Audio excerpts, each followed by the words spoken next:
The weekly Parsha starts with Hashem sending Moshe to warn Pharaoh of the 8th plague.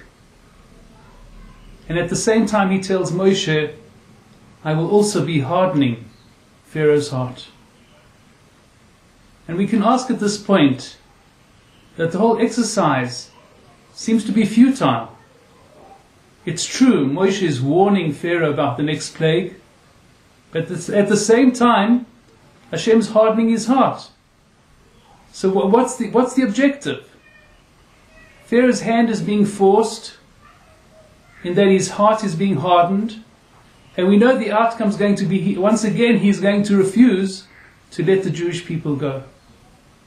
So what exactly is happening here? The answer is that even though Hashem hardens Pharaoh's heart, he never takes away his free choice.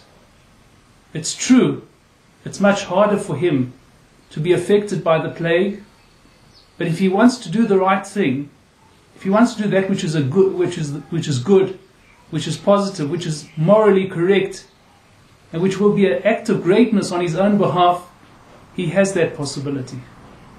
And moreover, if Hashem were not to harden Pharaoh's heart, he would then have been forced. The affliction itself, the suffering itself, the plague itself would force him to let the Jewish people go. This would no longer be his decision. He would have been forced by circumstances to let them go. And he couldn't get any credit for that at all.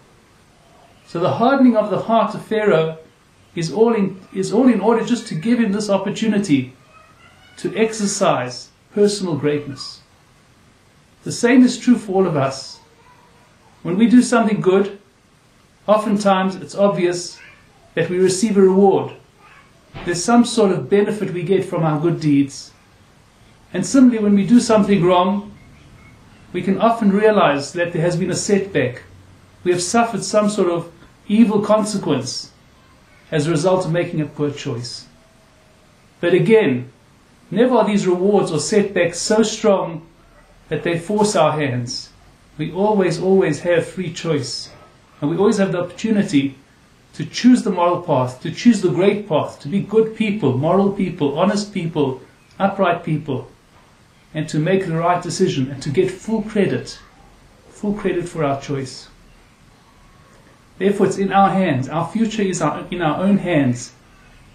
And really what we need to do is to try and have a vision of the greatness that lies ahead of us. Besides our own personal lives, besides what's happening in our everyday, there's the future of the Jewish people.